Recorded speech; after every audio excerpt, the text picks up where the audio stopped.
Il y a des hommes que moi j'ai vu venir en consultation qui ont violé la femme de leur voisin.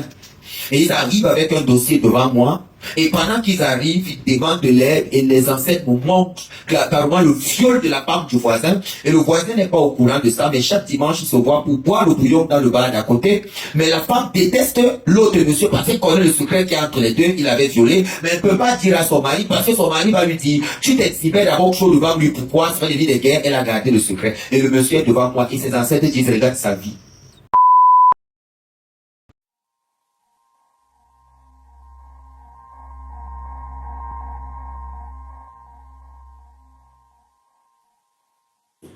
Bon dimanche. Bienvenue à Sitsa, qui arrive pour la première fois. J'espère que tu seras dégoûté par la vérité. Je te le souhaite en tout cas. Rien ne sera plus pareil. Tu vas essayer de prendre, je dirais, 1 minute à 2 minutes. Tu vas prendre 2 minutes. Là où tu es assis. Et tu vas demander pardon à tes ancêtres. Est-ce que je me fais comprendre? Là où tu es, tu vas baisser ta tête, déposer ton sac. Tout objet que tu as, tu le déposes. Et tu demandes pardon à tes ancêtres. Tu leur demandes pardon d'une façon sincère, d'une façon honnête et d'une façon vraie. Tu dois leur demander pardon. Tu dois leur demander pardon pour l'égarement. Tu dois leur demander pardon pour le fait que tu as été complètement détaché d'eux. Tu dois leur demander pardon pour le fait que tu te sois éloigné, que ce soit par l'église, que ce soit par les différents mouvements, que ce soit même par le fait de ne plus mettre tes pieds au village, que ce soit par le mépris des personnes âgées, des grands-parents, que ce soit le mépris même en ce qui concerne les initiés de ta lignée.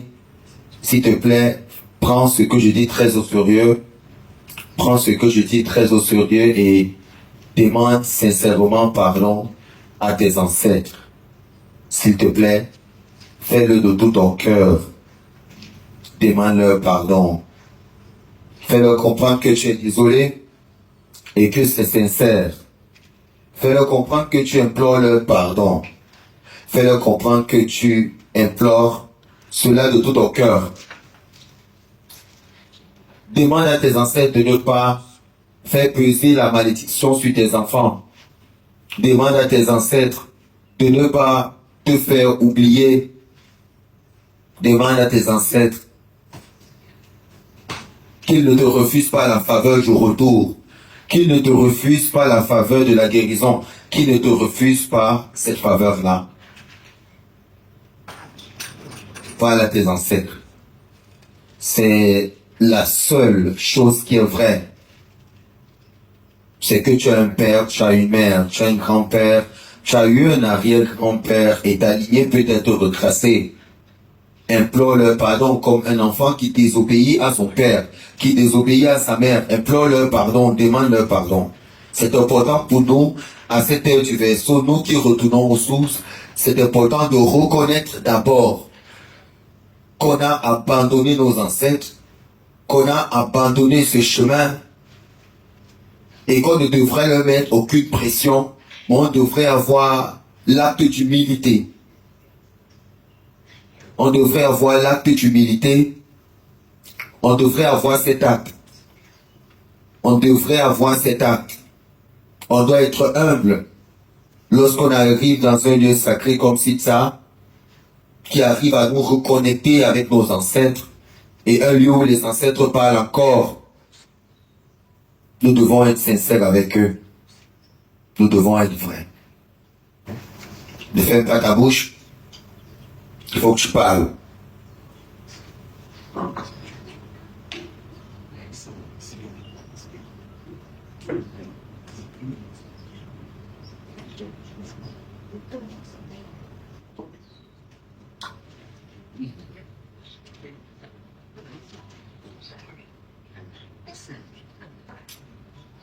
Alafia, Alafia, Alafia. Alafia signifie bénédiction, réussite, prospérité. C'est en langue yoruba. Je n'ai pas trouvé un mot aussi beau que celui-là, qui arrive à résumer beaucoup de choses.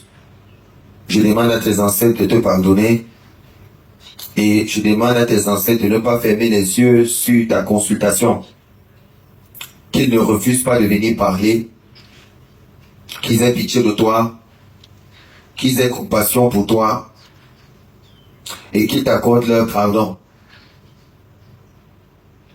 Oui, c'est important de le dire, que les ancêtres t'accordent le pardon. C'est très très important. Il faudrait qu'on avoue que nous nous sommes égarés. Bienvenue à ce deuxième jour de conférence à Sitsa. Je voudrais que tu prennes ce moment comme un moment très particulier dans ta vie où en une semaine, tu feras l'effort de ne pas manquer le dimanche. Oui, tu feras cet effort-là. Parce qu'il arriverait des fois que je parle sans filtre. Ceux qui sont arrivés pour la première fois, soyez les bienvenus. Que la vérité vous fasse du bien. Et que la vérité vous fasse reconnaître votre ignorance. Ceux qui arrivent pour la énième fois ici, n'arrêtez pas de venir. Lorsqu'on laboure un champ une année, il n'est pas valable pour 100 ans. Chaque année, on a besoin de travailler sur ce champ-là. Et vous êtes comme cette plantation-là, qui même lorsqu'on enlève de l'herbe, et qu'on laisse du temps passer, l'herbe repousse. Qui comprend ce que je dis? Ça veut dire lorsqu'on fait le retour aux sources, et qu'on a commencé à enlever à l'intérieur de nous la mauvaise herbe, de par les enseignements et tout, il est plus qu'important, it's okay, va remettre. Il est plus qu'important pour nous de continuer à fréquenter le lieu comme un laboureur qui n'arrête pas de visiter son champ. Parce que lorsque j'arrête de me connecter à la source des initiés, lorsque j'arrête de fréquenter un lieu où il y a un initié envoyé par les ancêtres, la mauvaise herbe qui avait été enlevée en un jour recommence à pousser. Les pasteurs avaient bien compris cela. C'est pour ça qu'ils n'ont pas arrêté de multiplier les heures de culte et les jours de culte. Parce que la spiritualité, elle s'enrichit. La spiritualité se travaille. Pour avoir une vie spirituelle, il ne faut pas arrêter de fréquenter un lieu où il y a un initié. Et la chose la plus particulière, c'est qu'on peut juste partager la lumière d'un initié en étant près de lui. Ce n'est pas une supplication pour moi de vous demander de fréquenter Sitsa. Mais c'est une obligation pour vous qui avez le retour aux ressources. De rester enraciné et d'être toujours là pour écouter une parole qui pourrait te faire changer. Dans toute l'étendue du territoire, on s'accorde à dire que le dimanche, tu ne travailles pas. Tu ne diras pas qu'on empiète sur tes programmes de la semaine. Mais si, à cette heure du verseau, tu tiens toujours encore ces propos, lorsque l'heure est capitale pour toi de rentrer aux sources, c'est trop grave. Tu dois te rassurer.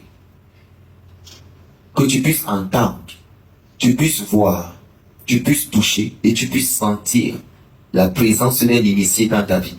Parce que c'est la seule chose qui puisse menacer ce qui menace ta vie. Écoutez, ne faites jamais confiance en votre cerveau. Ne faites jamais confiance à votre force physique. Et ne faites jamais confiance au verbe qui sort de votre bouche. Parce que je vous rassure, rien de tout ça n'influence un sorcier. Ton bavardage, la force de tes bras, le fait que tu as fait de longues études, ça n'influence pas un sorcier. Que tu sois procureur, que tu sois juge, que tu sois ministre, que tu sois n'importe quoi, tu n'influences aucun sorcier de ta famille par les titres que tu as. Il faut que tu écoutes bien ce que je dis. La seule chose qui peut faire en sorte qu'ils aient peur de toi, c'est qu'ils se rendent compte que tu vibres déjà à un autre diapason. Ça veut dire que ton énergie vibratoire augmentée, le seul moyen pour que ton énergie vibratoire augmente, c'est en côtoyant un initié. Parce que sa seule présence dans ta vie, c'est ça qui menace, tu ne menaces personne. Tu ne fais peur à personne. Et tu n'intimides personne. Et tes prières ne t'amèneront nulle part. Parce que tu n'es pas né pour faire le combat spirituel. Il y a des gens qui sont nés pour le faire pour toi. Tu comprends ce que je dis? Donc ne pense jamais qu'un jour, toi, tu vas prendre ton pied posé sur la tête d'un sorcier. Si tu n'es pas fait de ce bois-là pour faire le combat, reste à ta place, cherche un initié qui fasse la bataille pour toi. J'espère que tu as bien vu comment les sorciers t'ont écrasé. J'espère que tu comprends bien que ta bouche ne t'a servi à rien, ton gros plein de bavardage ne t'a pas aidé. Donc c'est le moment pour toi d'être humble et d'avoir une apparence d'humilité et de pouvoir assumer pleinement ce que je vais te dire aujourd'hui et de pouvoir apprendre. Lorsqu'on se coupe de la source, on ne bénéficie plus de son eau. Ça, c'est un principe.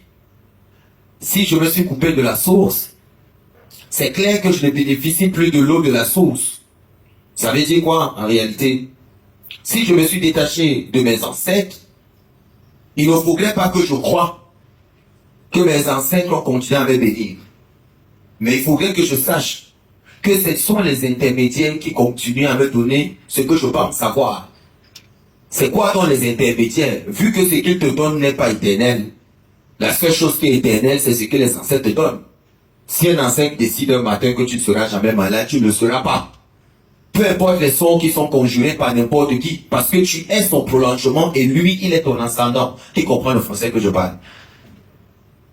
Toi, tu es son prolongement, c'est lui ton parent. Je ne peux pas accoucher mon enfant, et puis toi, tu vas m'expliquer comment mon enfant est. Moi seul, le parent, je sais comment mon enfant se comporte. Donc, je sais ce qui sied à mon enfant, ce qui ne sied pas à mon enfant. Alors, qu'est-ce que j'appelle ce qui est intermédiaire? C'est ce qu'on te miroite par les égrégores qui sont éphémères, qui sont créés. On te miroite une fausse richesse qui après se termine par une catastrophe et tu finis en prison.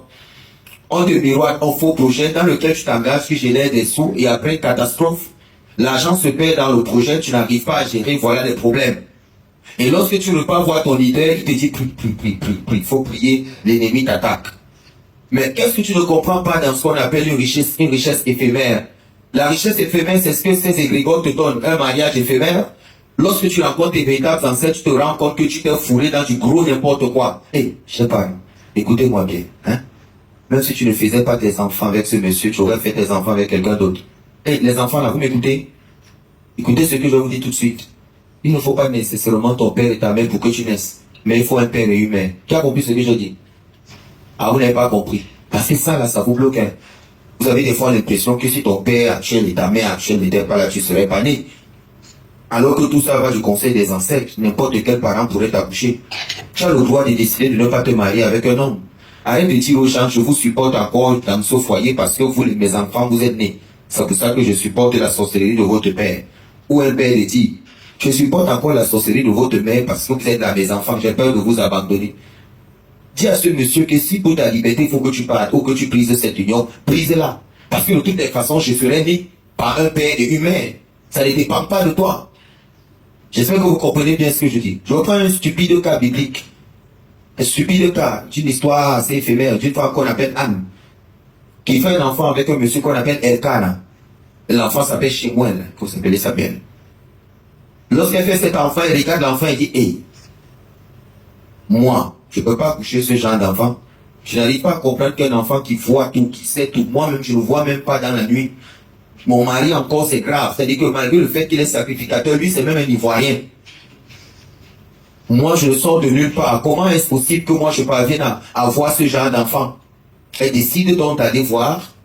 Le grand frère qu'elle va le voir, elle dit, mais attends, Élie, excuse-moi, maître, mais j'ai accouché un enfant là, comment je reconnais que je ne mérite rien pour accoucher ce genre d'enfant? Comment un enfant voit tout? Un enfant, il est spirituel, il voit tout. Alors que moi, je n'ai jamais réussi à faire un exploit spirituel dans ma vie, encore moins même mon mari. Mais j'accouche ce genre d'enfant, pourquoi? Ça bien lui dit, le genre d'enfant, il ne peut pas rester avec toi. Il doit rester avec les initiés, et c'est ton cas. Est-ce que tu m'écoutes? Tu n'as pas compris ce que je dis. Continue à t'embrouiller. Tu vas mourir. D'autres vont te remplacer. Ta mort ne fait rien à personne. Faut que tu saches ça. Je vais vous choquer en vous disant quelque chose. J'ai un neveu là qui est mort. On l'a oublié. Hier, les gens pleuraient. Aujourd'hui, les gens continuent à aller au champ. Qui comprend ce que je dis? Vous n'avez pas compris. Je répète. Ta mort ne fait bien à personne. C'est pour ça qu'il impacte ta vie pendant que tu vis.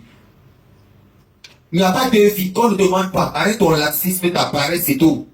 Chaque jour qui passe, c'est quelque chose que tu perds. Qui comprend ce que je dis? Chaque jour qui passe. Même si c'est à 60 ans que tu as pris conscience.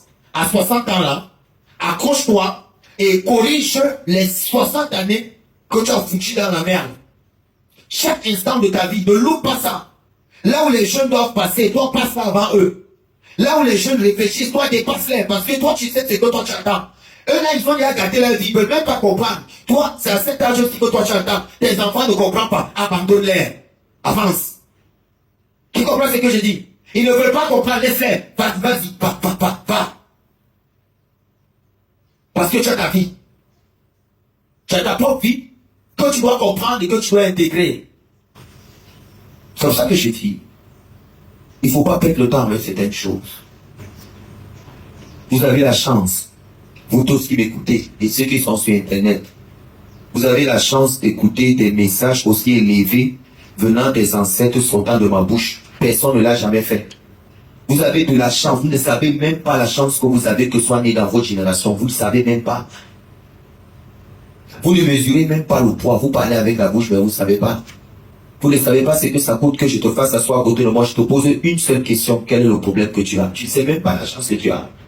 Que moi je te demande. Et puis toi tu parles. Et puis moi je ne dis rien. Parce que sache que si moi j'ai écouté, les ancêtres ont écouté.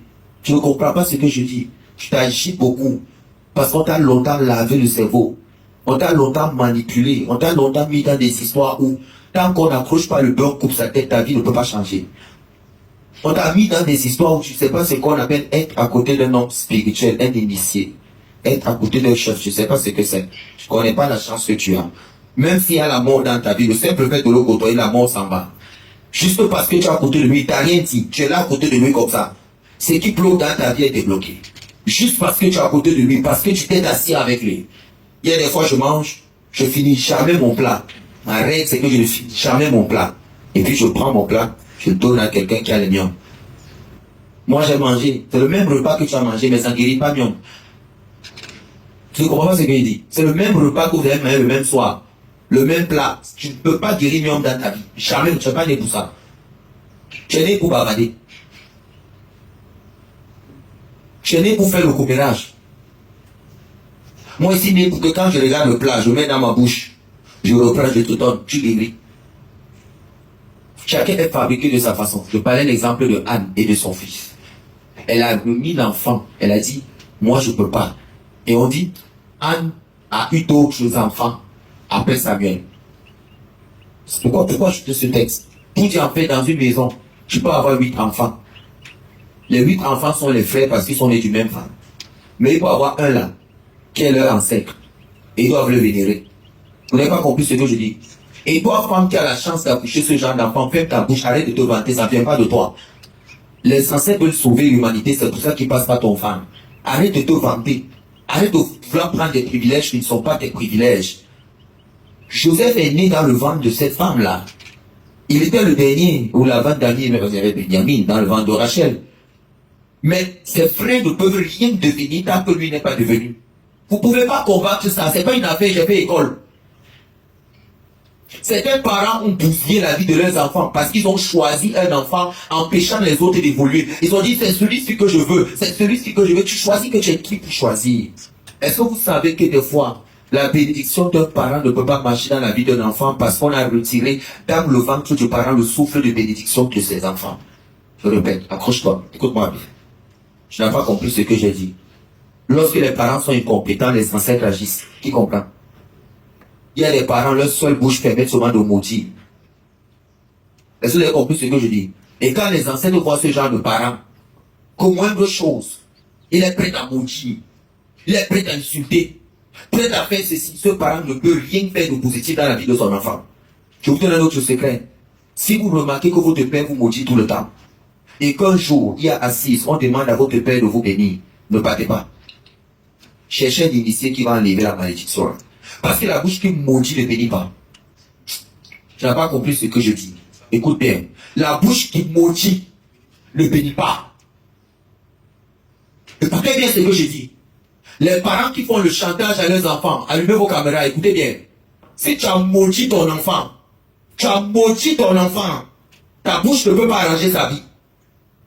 Tu as maudit ton enfant, ta bouche ne peut pas arranger sa vie. Jamais.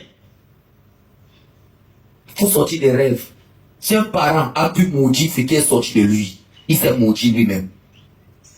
Si un parent a pu maudire ce qui est sorti de lui, même dans une blague, et que le parent a maudit, ce parent ne peut plus bénir. Je vous mets au défi. Mettez vos enfants, bénissez-les, versez-le sur eux. On voit si leur dossier marche. Levez-vous, faites-le. Appelez vos enfants. Il y a des parents qui sont ici avec leurs enfants. Ta mère où? Où est ta mère, toi me dis. Elle est où? Elle est déjà à Yaoundé. Si elle était là, j'allais demander qu'elle prenne l'eau, qu'elle te bénisse. Je vois comment tes ancêtres acceptent. Non, je vais vous régler. Vous allez, je vous ai accroché vous. On n'a pas encore commencé le thème. Je vais vous régler vous tous. Nous sommes en conférence et vous aurez le micro. Quand vous pensez là que quand vous accouchez un enfant, vous avez un droit sur sa vie. Vous avez accouché le corps, vous n'accouchez pas l'esprit qui l'habite. L'esprit qui l'habite, ça peut être un ancêtre et tu ne donnes pas des ordres n'importe comment à cet enfant. Tu ne bloques pas la destinée de l'enfant parce que tu aimes l'autre, parce que tu aimes ta fille là qui fait commérage avec toi. Toi, tu te dis, ah ma fille, c'est rien que toi qui m'es volé. Et puis les ancêtres sortent dans le dos, ils prennent le dernier, ils le laissent devant tout le monde. Et puis toi, tu es là avec tes enfants préférés. Tes enfants ne sont rien. Et tu les montres contre celui que toi tu as rejeté même. C'est lui là qu'on prend. Et puis celui qui devient grand. C'est lui qui est marié, c'est lui qui a les immeubles, c'est lui qui a ceci. Les autres sont là, à chaque fois qu'il y a un problème, il y a deux. Pardon, faut faire ton fils, il va nous aider, il va aider. Parce que tu penses que c'est de ta bouche. Les ancêtres savaient depuis que c'est nos propres parents qui nous ont détournés de la source. Calmez-vous. Respectez les parents différents d'honorer. On respecte les parents parce qu'on doit les respecter. Les honorer veut dire qu'on se révolte d'abord. Parce que pour honorer un parent, il faut que tu sois béni. Mais si tu es dans une maison qui n'a pas de bénédiction, tu honores le parent comment? Je vous prends un exemple, c'est même pas de comprendre ce que je dis. Tu es menteur, par exemple. Moi, je dois t'honorer. Donne-moi ton prénom. Valérie, je dois t'honorer. Et chaque fois que je vais faire quelque chose, tu me dis, je ne veux pas te voir faire ça. Voilà ce que tu vas faire. Voilà ce que tu vas faire. Moi, je sens au fond de moi que voilà ce que je dois faire. Mais toi, le parent, je ne sais plus s'il faut que je t'obéisse, s'il faut que je ne sais plus quoi faire. Tellement tu m'embrouilles. C'est-à-dire, moi, je dors la nuit, on me dit autre chose. Toi, tu me dis autre chose le matin. Moi, je dis non. Voilà ce que je dois faire. Toi, tu me dis non. Il faut bien écouter. Ce qui était très important. Plusieurs parents ont bousillé la vie de leurs enfants parce qu'ils ont voulu transformer leurs enfants dans une vie qu'ils n'ont pas vécue. C'est-à-dire, quand ils voient leurs enfants, ils veulent que les enfants soient comme eux. C'est les parents qui mettent malédiction sur les enfants.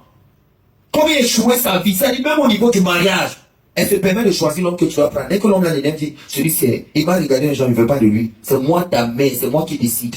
Elle le fait avec 1, 2, 3, 4, 5, 6. Finalement, voilà l'âge qui évolue. Ménopause précoce par la colère des ancêtres. Je n'ai pas compris ce qu'il a dit. Il dit ménopause précoce par la colère des ancêtres. Parce que les ancêtres te disent d'abord toi-même la fille. Parce que tu écoutes la bêtise qui est sortie des personnes que tu dois respecter. Alors qu'il y a une différence entre respecter quelqu'un et honorer quelqu'un. Pour pouvoir honorer un parent, c'est reconnaître que le parent ne sait pas tout. Attends, calme-toi, je t'explique. Pour que tu comprennes, entre ici, là, sortir de l'autre côté. Regarde, c'est comme diarrhée là. Il faut d'abord manger, mâcher, puis tu tiges, puis caca sort derrière. Il y a une différence entre respecter le parent et honorer le parent. C'est deux choses. On respecte les parents parce que ce sont eux qui nous ont fait venir au monde. Mais lorsqu'on parle d'honorer, il s'agit d'être béni avant d'être honoré. On honore un roi parce que le roi nous a fait du bien, on vient déposer les présents devant ses pieds. Comment tu peux honorer tes parents si déjà tu n'es pas béni? Si à chaque fois où tu veux faire quelque chose, ton parent t'empêche, tu devras donc choisir entre le respect et honorer. Pour pouvoir honorer un parent, il faut se révolter contre le parent. C'est-à-dire se révolter contre sa volonté qui n'est pas ta volonté. Parce que ta volonté est différente de la volonté du parent. Tu dois faire ce que tu aimes. Ce que tu aimes, c'est ce que tu ressens. Ce que tu ressens, c'est ce que tes ancêtres t'inspirent. Tu n'as pas compris ce que j'ai dit. Je te réexplique bien. Toute personne, quand vous êtes là, on ne doit rien vous imposer.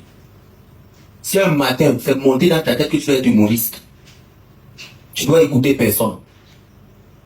Tu avances. Regarde, on va te maudire. On va te dire comment tu seras fou. On va te dire comment tu es déjà cinglé. Regarde, moi, pour que je sois ce que je suis, je vous épargne les détails. Qu'est-ce qu'on m'a pas dit? Il est déjà fou. Il est déjà dans les églises. C'est un marabout. Mais là, voilà en train de m'écouter aujourd'hui de manger à mes pieds. Écoute, si j'arrive à donner 100 000 francs à ma mère, c'est parce que j'ai désobéi à sa volonté. Ah, tu n'as pas compris ce que je dis. Si je peux donner 100 000 francs à ma mère, c'est parce que moi, j'ai désobéi à ce qu'elle pensait dans sa tête et je lui ai dit que tu n'as pas la science infuse, maman, tu m'as accouché. Mais comprends qu'il y a des réalités dehors que toi, tu n'as jamais connues. Regardez un exemple simple qui va conclure ce que je dis avant d'entrer dans les veuves. Toi, tu fais seconde C. Tu fais seconde C. Tu sais bien que ta mère n'a même pas le brevet. Et puis toi, tu rentres le soir. Tu dis, maman, je comprends pas l'équation. Explique-moi un peu ça. Tu m'as accouché, non? C'est quoi les variantes là? X, tu comprends pas. Il faut un peu m'expliquer parce que quand je dis aux gens que c'est toi ma mère, c'est toi mon Dieu, les gens ne comprennent pas, c'est toi qui as me fait réussir. Maman, explique-moi. L'équation, elle dit quoi? Et là, qui comprend ce qu'elle dit? Hein? Maman, explique-moi. Physique, elle ne comprend pas. Tu comprends pas le dessin comment ça? Tu m'as fait non. Comment tu sais le dessin? Faut me dire. Est-ce que vous voyez d'accord vous me qui comprend l'exemple? Ça veut dire qu'il y a des réalités dans ta vie que ta mère ne peut pas connaître. Je vais te dire quelque chose. Quand tu commences à toucher beaucoup d'argent, ta mère dit c'est sec. C'est normal. Elle n'a jamais eu ça. Ah, qui comprend ce qu'elle dit? Arrive chez toi, donne à ta mère 2 millions. Elle va d'abord paniquer. Attention. Tu es entré dans quoi? Ah, tu comprends? Attends, tu es entré dans quoi? La loge où tu as dit, s'il te plaît, si c'est moi que tu veux prends ton argent, pas avec ton argent. Je ne veux pas ça ici. Tu vas vendre tous tes frères. Comment toi, tu es voulu? Mais la mère, elle n'imagine pas que toi, tu as refusé d'être pauvre dans ta tête. Quand je voyais comment ma mère souffrait, assez de tapis, quand nous sommes versés 8 dedans, mon grand fait voir que le combat est lourd. Les petits frères mangent plus que lui, ils crachent dedans, je fuis vous tous. Et puis maintenant, lui, s'accapare du reste, il mange. Je faisais l'école primaire, je me rends compte, quand on parle le matin, ma mère réfléchit entre diviser 75 pour 8 personnes. 75 francs. Déjà, ma mère ne me paye plus l'argent, ne me donne plus l'argent des beignets. Ça me bat moi-même. C'est bon. Je faisais des dessins, je vendais à mes camarades. Comme ça, j'avais commencé. Les moments qui vendaient à la cantine, je pars voir la maman, je dis, donne-moi les bonbons, je vais vendre dans la classe. Elle dit, action, t'arrêtes. On va t'expliquer, moi, pardon. Donc, je peux vendre. Ça sort 200 dedans, elle prend 200, elle me donne. Je continue à marcher. Je commence à acheter les gouaches. Je commence à faire la peinture en plein carrefour. Voilà ma mère qui est assise, elle sait de quoi il parle. Les gens viennent lancer l'argent et puis ils partent à la maison. C'est comme ça que je me battais. Mais s'il fallait écouter ce que ma mère disait, elle me voyait après. Nous sans tous. Parce que pour elle, ce sont leurs rêves qu'il faut devenir. Ça, il faut vivre leurs rêves. Ça, il faut devenir la chose. C'est pour ça que je vous dis, cherchez toujours à savoir ce qu'un enfant est venu faire. Alors, pour honorer un parent, il faudrait que tu crois en toi-même. Et que tu t'éloignes. Et que tu reviennes avec la bénédiction. Pour faire comprendre à tes parents que tu n'avais pas tort. C'est la même chose pour ceux qui viennent à ça. On va vous dire que vous êtes fous. Mais vous êtes fous, vrai. Tu ne peux pas être normal et venir ici. Tu n'as pas compris ce que j'ai dit. On doit te dire que tu es déjà fou. On doit te dire ça. Mais non, tu seras vrai fou si tu abandonnes. Parce que l'échec qui va arriver dans ta vie, tu n'as jamais vu. Hein? Fais un peu l'expérience. Rentre pas l'église. Hein? Laisse ça. Hein? Abandonne les ancêtres. Fais un peu ça. Je rentre à l'église. Le même soir, appelle-moi. Tu n'as pas encore connu cette catégorie de malédiction parce que le niveau là, les ancêtres n'ont pas encore débloqué. Ils débloquent le niveau là seulement quand tu viens goûter. Et puis tu rentres. Fais un peu expérience. Même pas l'église, tu viens dans la tradition, mélange un peu les deux. Et regarde ta vie. C'est comme le ventre d'une femme qui cherche enfant. Des fois, le stress fait les saignements ne viennent pas. Tu crois que tu es enceinte. Tu n'as pas compris, regardez. Le stress te prend. Et puis tes saignements ne viennent pas. Et puis tu te dis, ah, j'ai un retard. J'ai un retard. C'est un miracle. Et puis les ancêtres sont en haut. Elle va rire. Quand ton stress va finir, tu saignes noir. Après, elle sait plus quoi te dire. Chérie, la grossesse est sortie. C'est pas la grossesse qui est sortie, c'est stress qui retenait. C'est ça qui comprend. C'est la vie des gens qui dansent. On peut entrer dans la thématique, c'était pour vous revenir un peu. On peut maintenant entrer. À avoir pas d'enfants, les gens ils sont crisés. Vous êtes les seuls qu'on a bloqués à ne pas avoir d'enfants. Moi-même j'étais dans ce cas. Donc si ta situation peut me rendre triste, tu comprends? Aucune des situations peut me rendre triste. Parce que moi-même pour que ma femme accouche, j'ai souffert. Donc tu peux aussi souffrir. Oui, il faut que j'en ai été sincère avec les enseignants. Donc on va voir que ta situation va me faire trop pleurer. Il n'y a pas une situation qui a me dépassé, mais tu dois avoir. Oui, parce que nous-mêmes, pour arriver à 3 enfants, nous on a souffert. Tu vois ce que je vois? Et puis toi, tu es là, tu fais pitié. Toute la nuit, tu as la tête inclinée. Il faut que le mec le voit. Il faut que le mec le voit. Qui va voir ce qu'il dit? Je suis là souvent. Et si tu le souffres, moi, je souffre d'autres. Ça peut pas être facile pour toi, mais jamais. Mon garçon, si tu es un enfant, il y a sa femme. Chaque un programme pour les traiter. Il me lève le matin et dit, on va faire ça la semaine prochaine. Son cœur fait, ah.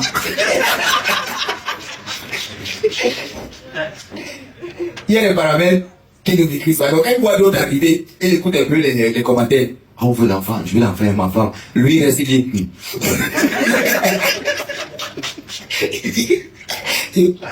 on est là, on sait comment ça fonctionne. Toi, tu mets la pression. Et puis, un gars qui sont là-bas, Jonathan, les gens attendent depuis. Il a dit, papa, je n'arrive pas à faire l'enfant. Papa, enfin, je suis dans l'hôpital.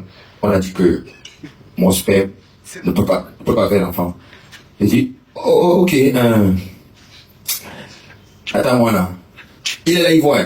Il ne peut pas, il est dans plein de trucs. Il boit, il part. Il revient de papa, ta fille enceinte. Et lui, il a dit, je suis là, je dors ça. Oh, papa, il court. Il va voir, je suis dans campagne. Un gars débat, il nous casse le mur. C'est lui qui a cassé le mur. Ma vie, il a cassé le mur. Lui, sa femme enceinte. Tranquille. Et lui, rien. C'est-à-dire que le mec, lui donne seulement un verre. Il a bu un verre, on ne sait pas de quoi. Le mec est anormal. Jonathan, tu bénis les ancêtres, non? Mais là, ses frères sont là, on a dit que non, le père va nous faire ça. Le père, on est là depuis, on est là, on cherche, on fait tout ce que tu veux. Hier, même, il a acheté de poulet. Il a acheté de poulet. Bien fait comme ça, il planté mûr. Et puis, il regarde poulet. Je vois ça veut dire qu'il va pas de la fois.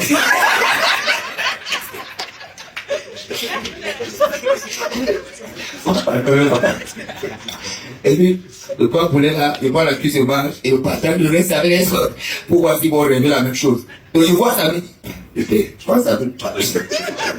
Donc, il prend le poulet, il prie sur ça, c'est toute la route.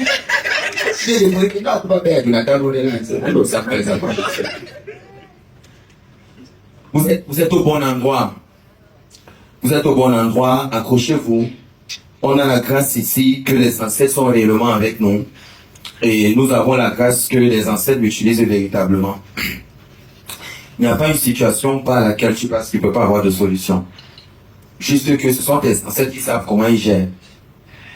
Il faut juste être patient et te dire que ce retour, c'est comme une femme qu'on a abandonnée depuis des années. On débarque 30 ans après, on lui dit, on va dormir. Sans introduction. Tu l'as abandonné pendant 30 ans. Et un matin, tu débarques. Et tu dis, on part.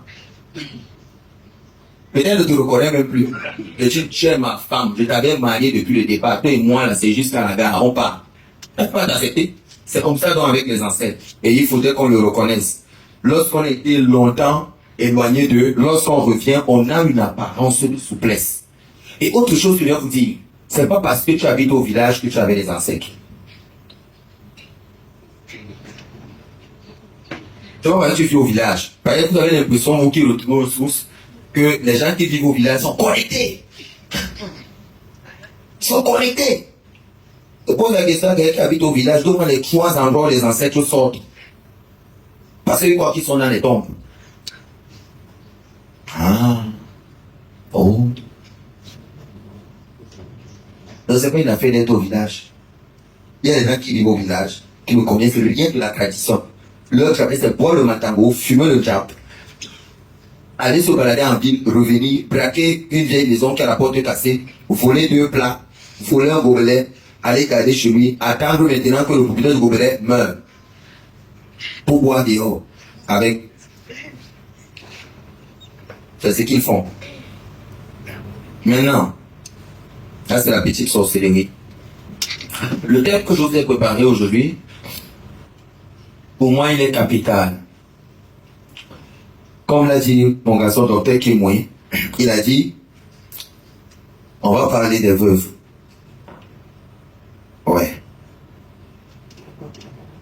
L'une des choses que j'aime le plus, il y a 2 moments de ma vie que j'adore. Le premier moment, c'est quand j'enseigne. Le moment que j'adore le plus avant l'enseignement, c'est le moment où les ancêtres viennent me donner un thème. Les ancêtres des tribus différentes. Et je vois comment les gars se disputent pour me donner des informations. Ça me plaît de les voir faire ça. Ne faut pas m'oublier. Il faut dire ça. Il y a ça. Il faut que mes enfants aussi sachent la vérité. Si, parce que chez nous, voilà comment ça s'est passé. Et puis l'autre dit, ah bon, chez vous c'est comme ça. Oui, même chez nous c'est comme. Et puis je suis là. Je prends les notes. Et je dis, quelle chance ces enfants ont. Si seulement ils pouvaient savoir que toutes les thématiques qui sont sur YouTube ne sont pas données de la bouche d'un homme à moi, mais directement des esprits. Et chaque thématique a été un problème que j'ai résolu. Si un jour j'ai parlé de césarienne, je vais prouver dans la vidéo que moi j'ai stoppé la césarienne. Et j'ai présenté un groupe qui a donné un témoignage. Chaque vidéo que vous voyez est un cas qui a été résolu ici à Sitsa. Pas les vidéos par fantaisie.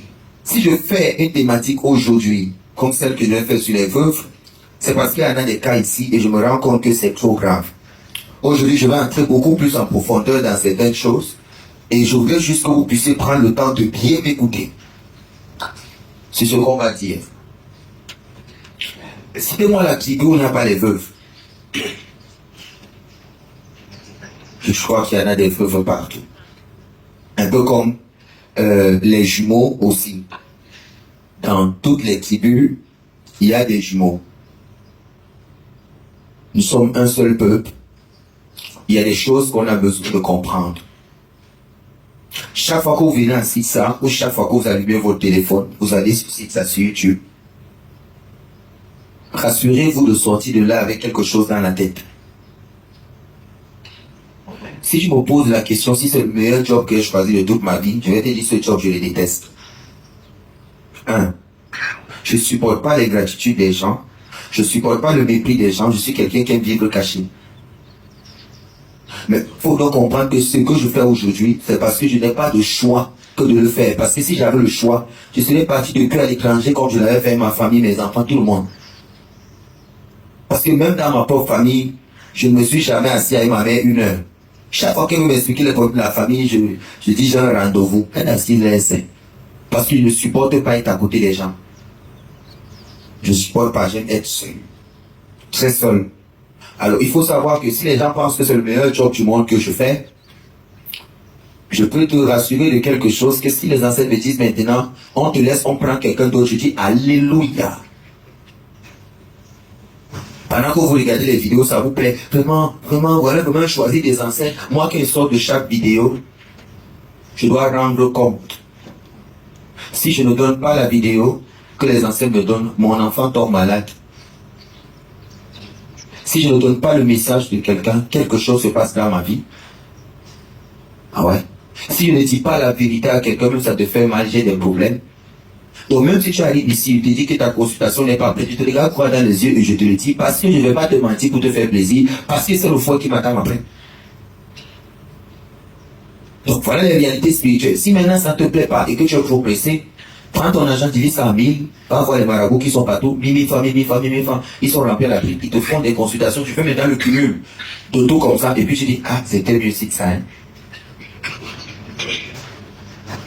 C'est que vous comprenez maintenant. Avant qu'on entre dans cette thématique, on retient une chose. Ce sont les ancêtres qui parlent. Répète après moi. Ce sont les ancêtres qui parlent. Ma consultation dépend des ancêtres. Ma consultation dépend des ancêtres. Laissez-moi chanter. Laissez-moi vivre ma vie. Les gens, ils arrivent ici. Ils sont fâchés. Quelqu'un dit, 2 semaines que je suis là. Ça fait 3 semaines que je suis là. Je peux me faire 3 ans. Parce que si tu as dit la phrase dans ta bouche, ça veut dire que les ancêtres n'ont pas tort. Ça veut dire que toi-même tu n'es pas facile. Avant chacun les ancêtres, tu dis, je ne me connais pas. Donc il faudrait qu'on comprenne certaines choses. Venez, c'est votre maison, soyez patient. Vous ne venez pas coucher avec une femme après l'avoir abandonnée après 30 ans. Quand vous arrivez, il y a une façon de faire. Il y a des présents qu'on apporte. On a un certain calme. On ne met pas de pression. C'est à l'église là, qu'à tout moment tu vas venir n'importe quelle église, tu seras le bienvenu. C'est le business. Le but, c'est que tu dépenses pas avant de repartir. Il n'y a pas une église, on va pas te recevoir. Mais dès que tu es un peu éveillé, on dit que tu es sorcier, on te chasse de l'église. Mais je pose trop de questions. C'est la musique. On dit, il ne tombe pas. On le regarde dans les yeux. Tout ce qu'on fait, il nous regarde, il fait, et il tape le pied. Donc, l'onction du passé ne marche pas sur toi, tu as des problèmes. C'est parce que tu es conscient, tu es éveillé, et quand tu poses des questions, ça dérange. La veuve. Je n'aime pas souvent trop parler de veuve. Pourquoi? Parce que la question de l'adultère, dans la tradition, est tournée vers la femme.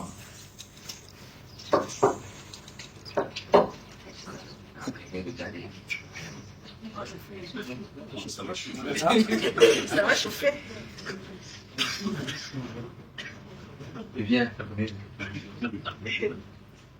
Ça est venu aujourd'hui pour être défoncé. On doit pouvoir vous aider. Bah, très vite oublié. Y a-t-il des veuves ici? Levez les mains, s'il vous plaît. Ok, beaucoup de respect pour vous. Prenez-moi comme un enseignant. Prenez-moi avec beaucoup de considération. On a oublié qui nous sommes. Nous avons oublié les ancêtres. Nous avons oublié où nous allons. Et nous avons besoin de comprendre de la même manière qu'on nous a expliqué Jésus à l'église et que le message est passé parce que tout le monde était en soutane blanche. Tout ça, c'est le branding, le branding. C'est-à-dire que une grande paroisse, grosse voiture du prêtre, grande douche toute blanche, avec des vêtements, avec des dorures, que toi-même tu sais qu'il n'y a pas une couturière, je sais pas qui peut couvrir ça. Alors il est tellement bien habillé, tout est repassé, la double soigné, tunique. Et puis quand il vient devant toi, dès qu'il dit Jésus t'aime, tu dis Amen. Parce qu'avant de venir te parler, il y a tout un branding. Et ça marche toujours. Même pour ceux qui font du business, arrangez bien votre bureau, même si tu vends de la merde. On va l'avoir acheté avant de découvrir que c'est caca. Parce que ce que les yeux voient, ça attire la clientèle. C'est le branding qui attire beaucoup de gens.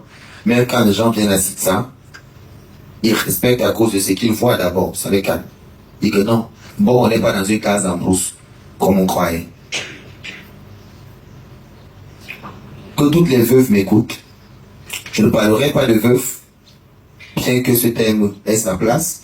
Pourquoi? Parce que l'adultère est tourné entièrement vers la femme. Ça veut dire, c'est la femme en réalité qui trompe son mari. Maintenant, quand il s'agit de l'homme, qu'est-ce qu'on dit? C'est un feignant. Un feignant, pourquoi? Parce que le mec n'a pas le courage de présenter à celle qui est là, celle pour laquelle son cœur bat. En plus, bizarrement, le cœur de l'homme a plusieurs compartiments. Pourquoi? Parce que la base de nos cultures, l'origine même, au niveau même de la formation de nos familles, nous sortons tous d'un foyer polygamique. Maintenant, la polygamie n'était pas considérée comme un acte pervers de quelqu'un qui a une forte libido. Parce que s'il faut parler de libido, il y a des hommes qui n'arrivent même pas à regarder notre femme tellement celle qui est dehors les fatigue. Si c'est une affaire de sexe, il y a des femmes qui sont tellement actives sur le plan sexuel qu'elles épuisent tellement l'homme là qui n'a même pas le temps de regarder dehors. Mais c'est pas à ce niveau que se situe la véritable définition de la polygamie. Vous devez bien écouter ce que je vais dire. Pourquoi je commence à la polygamie? Parce que quand j'ai dit tout à l'heure que l'adultère est tourné vers la femme, il y a des femmes qui ont fait donc je vais prendre le temps d'expliquer à chaque fois pour que vous puissiez comprendre. Je ne suis pas en train d'encourager les hommes à tromper leurs femmes. C'est pour ça que j'ai dit qu'ils sont des feignants. Parce qu'en réalité, ce mot ne devrait pas exister. Mais le courage de cet homme de pouvoir dire à sa femme que comme tu vois là, je compte sans prendre une autre femme, c'est ce qui manque à ces hommes. Parce que la société nous a tellement déformés au point où le conformisme social nous amène à nous adapter aussi à un mensonge. Si on arrive à prôner la monogamie comme étant la seule chose qui existe et que c'est ça qu'on doit adopter et que tout le reste vient du diable, voilà la première raison pour laquelle on peut dire que les peuples africains ont maudit leurs ancêtres. Parce que si aujourd'hui on arrive à repousser la polygamie dans une famille, cela signifie que cette famille mérite toutes les malédictions des ancêtres. Parce que les ancêtres eux-mêmes, pour qu'on naisse, ont été polygames. Et c'est pas parce que toi tu viens adopter la polygamie sans enseignement, au point de faire en sorte que tes deux femmes se combattent comme il n'est pas permis et que les enfants de la première femme ne parlent pas à la deuxième femme et qu'après ta mort, il y a une guerre juridique entre les enfants de la première femme et ceux de la deuxième femme, que toi tu vas commencer à rendre cela universel en disant la polygamie est un problème parce que ça détruit les vies des gens. Il faut savoir que c'est dans ta maison que ça marche comme ça parce que tu es mal éduqué. Il y a eu des parents qui ont eu plus de 3 femmes, plus de 10 femmes. J'étais au Bénin, j'ai vu un monsieur qui a 176 femmes. Il te le dit. Quand il dit montre-moi, il n'a pas eu le courage qu'il les appelle. Mais c'est l'armée. Mais si je parle de ce nombre que vous trouvez être fantaisiste, restons un peu au niveau même de 5. Et posons-nous la question, pourquoi malgré le fait qu'on soit en train de combattre, parce qu'on parlait du veuvage, mais il faudrait d'abord expliquer les choses dans leur contexte. La tradition africaine est entièrement basée sur 2 principes. La théouna, ce qu'on appelle la royauté, si tu veux. Il y a la royauté, premièrement, et il y a la femme. Le pouvoir traditionnel africain est basé sur 2 choses, la couronne et la femme. La femme comme étant l'énergie de la couronne comme étant celle qui se pose sur la tête d'un homme. Autrement dit, la femme faisant exister l'homme par l'acte de la procréation. Si le français là est dur, j'explique autre chose. Est-ce que ça se comprend jusque-là? Si ça se comprend pas, j'explique encore. Alors, le pouvoir traditionnel africain est basé sur 2 principes. La couronne, comme étant celle qui se dépose sur la tête d'un homme, et la femme, comme étant l'énergie qui alimente les hommes et l'énergie de la couronne. Autrement dit, il n'y a pas de pouvoir sans la femme. Une fois qu'on arrive à comprendre la sacralité des mots que je viens de dire, on comprend naturellement que l'homme n'est pas plus important que la femme. Sinon, l'homme côtoie le pouvoir de la femme. C'est pour ça que des actes qu'on estime être aussi insignifiants pour lui, vu qu'il n'emmagasine pas des énergies, et que les énergies sortiront toujours de lui pour la couronne, on comprend pourquoi est-ce qu'on doit dire la femme ne doit pas commettre l'adultère. Parce qu'elle est la seule qui est un vase. Jamais les ovules d'une femme n'entrent à l'intérieur de l'homme, mais plutôt le contraire. C'est la semence de l'homme qui est dans la femme et se dépose dans son réceptacle. Donc une fois qu'on a une cuvette qui reçoit de l'eau et qu'on devra boire cette eau, ou que les gens qui viennent à la maison doivent boire cette eau, c'est clair qu'on ne va pas laisser n'importe qui entrer dans cette cuvette-là de peur de salir l'eau de tout le monde. Je ne vois donc pas pourquoi est-ce qu'une femme va dire « tu me trompes, je te trompe ». Il n'y a pas plus inepte que l'ex-conscience qui habite cette femme. Il n'y a pas plus stupide que ce que cette femme vient de dire parce qu'il n'y a rien d'intelligent dans son langage. Parce que si on regarde la structure de la femme, elle ne pourrait même pas penser avec un minimum de recul et d'intelligence de tromper un homme. Parce qu'elle est la seule qui garde des énergies. Il n'y a pas de comparaison à faire. Tu es une femme qui reçoit des énergies. Donc, tu n'as pas le droit de partager les énergies. Parce que le pouvoir traditionnel est rebâti ainsi. Pas de conformisme social européen ici. Je parle bien de l'Afrique, je parle aux Noirs, je parle aux Afro-descendants, même quand je n'aime pas trop le mot noir. Je parle aux Afro-descendants, c'est-à-dire ceux qui sont en diaspora et qui se revendiquent être de culture africaine. Donc, mon discours les concerne aussi. Allez dans les pays dans lesquels vous vivez, vous êtes obligé d'obéir à la loi de ce pays. Mais une fois que vous revenez, vous avez des valeurs traditionnelles. La tradition, c'est la tradition. Et jamais la loi d'un pays, elle se respecte dans la norme et dans la règle. Mais sur le cas pratique spirituel, chacun a son héritage culturel et culturel. Culturel en parlant de culte et culturel en parlant de l'expression extérieure du culte. Parce que les gens confondent le culte et la culture. Alors, nos peuples aujourd'hui n'ont plus de rituel. C'est pour ça qu'appeler les ancêtres, c'est compliqué. Et pour pouvoir restaurer la force de nos différentes traditions, on doit remettre au centre 2 choses. La couronne et la femme. La couronne, pourquoi? La couronne parce que le respect systématique de celui qui est oint doit être quelque chose de primordial. Ça fait un. Lorsqu'on ne respecte plus la source par laquelle les ancêtres parlent, et qu'on respecte plutôt la source par laquelle Dieu et les anges parlent, c'est clair que ce qui fait notre essence, j'ai compris que Dieu n'est pas le pasteur, c'est clair que ce qui fait notre essence se déconnecte entièrement de nous. Parce qu'on ne peut pas parler d'ancêtres sans parler d'oracle qui comprend le mot. Tout le monde ne peut pas parler aux ancêtres. Et tout le monde ne devrait pas parler aux ancêtres parce que tout le monde ne parle pas un chef d'État. Et c'est pas la lettre de tout le monde qui arrive au cabinet civil. C'est pas la lettre de tout le monde que le président lit. Il y a des lettres que son secrétariat peut s'en occuper. Sauf pertinence qu'il peut recevoir. Donc, retourner à la tradition aujourd'hui et ne pas comprendre les notions de pouvoir, les notions de couronne et les notions de femme, c'est très dangereux. On est en train de se perdre parce qu'on ne comprend rien. Oui, je parle des veuves. Vous allez comprendre tout à l'heure. Je suis un enseignant, je suis très pédagogique. Donc, je commence au niveau du pouvoir pour qu'on puisse comprendre. L'homme qui est donc assis ou l'homme de ton village, on doit d'abord tous rentrer aux valeurs du respect de celui qui est considéré comme le gardien de la tradition. Une fois qu'on rentre à ces valeurs-là, et qu'on arrive à respecter celui qui est comme gardien de la tradition, en ce moment-là seulement, on peut commencer à côtoyer le pouvoir traditionnel africain qui n'est de l'ordre que du féminin. Pourquoi? Parce que notre pouvoir traditionnel engendre. Le pouvoir traditionnel, donc, commence par la procréation. Et cette procréation ne peut pas se faire en dehors d'une femme. Elle, étant la gardienne du pouvoir, tout le fait que l'initiation d'un chef ne peut pas se faire sans que celui-là ne soit marié. Un.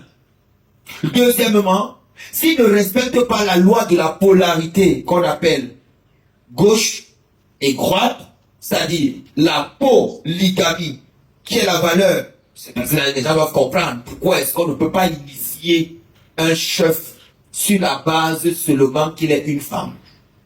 Parce que selon le plan traditionnel, même lorsque tu regardes tes deux bras, il y a le bras droit et le bras gauche. Maintenant, il y a une chose que vous n'avez jamais compris. Un chef traditionnel ne devrait donc pas porter son sac sur la main droite, mais sur la main gauche. Et c'est la canne qui va tenir, c'est la main droite qui va arrêter la canne. Pourquoi? C'est pour signifier que la force que tu négliges, que tu considères comme étant le maillon faible, est en réalité toute ta force. Tu n'as pas compris ce que j'ai dit? Je répète. Ce que tu considères comme étant faible, ce que tu considères comme étant insignifiant, c'est en réalité là que repose toute ton énergie. Il sera facile pour toi de prendre la main droite, de donner le coup de poing à quelqu'un parce qu'on croit tout le monde est droitier. Mais on sent un déséquilibre sur la main gauche, sauf que sur le plan cosmique et énergétique, ce côté-là que toi tu sembles mépriser et négliger est le siège des Gévourotes, c'est-à-dire des énergies les plus puissantes qui existent. Mais un sommet à l'intérieur de lui justement parce qu'il n'a pas d'équilibre. D'où le fait que comprendre la femme, c'est créer l'équilibre dans le monde. Et stabiliser la femme, c'est créer l'harmonie dans le monde. Donner de la joie à une femme, c'est créer la procréation dans le monde. Installer la femme, c'est produire des résultats. Je répète ce que j'ai dit. Parce que vous les femmes qui êtes là, vous ne savez pas qui vous êtes. C'est pour ça que vous pensez que vous pouvez décider. Donc il est important, moi en tant qu'initié, en tant que chef, de vous faire entrer ce qui va entrer dans vos têtes. Pour pouvoir vous aider à avancer. Oui, je parle du sujet des veuves. Mais j'établis des règles et des normes pour faire comprendre aux hommes ici que tu n'as pas de femme, tu ne seras jamais équilibré. Fais tout ce que tu as envie de faire dans ta vie. Tu n'as pas de femme qui est normale dans sa tête, pas les folles, parce qu'elle est folle. qui meublent la société, des cinglés, des psychopathes. Je parle d'une femme normale, qui est normale, hein, maman fille. Oui, pas les psychopathes, pas les psychomasos, pas les cinglés. Je parle d'une femme qui jouit, qui est normale dans sa tête, qui sait reconnaître que malgré le fait que je sois la force dans le couple, je dois être comme la main gauche. Elle n'intervient pas dans un rituel, mais elle porte le sac du chef. Tu comprends ce que je dis?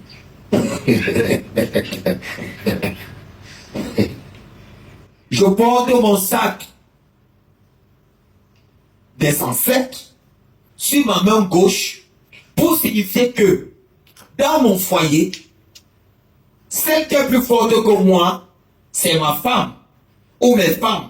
Mais parce qu'elle est la gardienne du pouvoir, elle doit rester humble. Et l'humilité commence par le fait de cacher cette femme-là. Sa voix ne s'élèvera donc pas plus que la voix d'un homme. Une femme ne lève pas le ton sur un homme, fût-il son mari ou pas. Elle n'a pas le droit. Parce qu'une femme tombe, la voix s'élève plus que la voix de son mari, accouche des filles qui ne se marient pas. Et si elle fait des garçons, ces garçons seront des efféminés. Regardez donc les familles où la femme pense trop connaître parce qu'elle a fait l'école. Regardez les filles de cette femme, elles ne se marient pas. Regardez les garçons qui sont là, ils n'ont pas de femme. Une femme vient et part. Une femme vient et part. Vérifiez. Allons vite. Ce n'est pas des choses.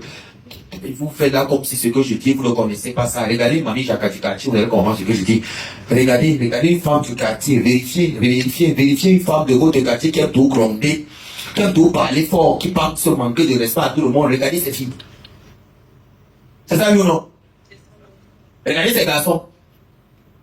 C'est qu'ils sont, ils ne sont rien du tout. Parce que la tradition reste la tradition.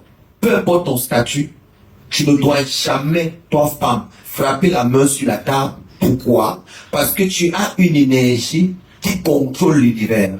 Et le simple fait que tu sois fort, et que tu sais que tu es fort, et que tu montres ta force dehors, en réalité tu es faible. Je répète. Parce que si on ne vous explique pas bien les choses, vous allez penser qu'on est en train de dire que vous devez faire ce que vous voulez. Je répète donc bien ce que je suis en train de dire. Je dis ceci. La femme, je vous le conseille d'aujourd'hui, c'est pour ça que vous allez mieux pénétrer le cours tout à l'heure sur les veuves. Vous avez un pouvoir que les hommes n'ont pas. C'est ce qu'il vous faut également, le fait de ne jamais être marié ou de ne pas tomber sur le bon mari. Parce que la prétention qui monte à l'intérieur de vous, des fois, vous fait croire que vous êtes supérieur à tout le monde et que vous pouvez dire n'importe quoi à n'importe qui. Je suis l'un des rares initiés qui met chacun à sa place, qui dit à la femme, je vaux plus que l'homme, mais qui dit à la femme, c'est à cause de cette bêtise-là qui est dans ta tête que tu n'arrives pas à te stabiliser. L'humilité te manque justement à ce niveau parce qu'à chaque fois que tu fais tenir des discours d'intellectuels, des discours qui ne tiennent pas, lorsque tu dois rester une femme dans le sens où plus je suis forte, le moins je dois exprimer cette force. Parce que si nos bêtises devaient énerver les ancêtres, on serait tous morts depuis. Mais lorsqu'ils nous voient faire des choses, ils nous regardent parce qu'il n'y a pas une force qui dépasse celle-là. Il y a des hommes que moi j'ai vu venir en consultation qui ont violé la femme de leur voisin. Et ils arrivent avec un dossier devant moi. Et pendant qu'ils arrivent, ils demandent de l'aide et les ancêtres nous montrent carrément le viol de la femme du voisin. Et le voisin n'est pas au courant de ça, mais chaque dimanche, il se voit pour boire le bouillon dans le bar d'à côté. Mais la femme déteste l'autre monsieur parce qu'elle connaît le secret qu'il y a entre les deux. Il avait violé, mais elle ne peut pas dire à son mari parce que son mari va lui dire, tu t'exhibais d'abord chaud devant lui, pourquoi? Ça fait des vies de guerre, elle a gardé le secret. Et le monsieur est devant moi et ses ancêtres disent, regarde sa vie.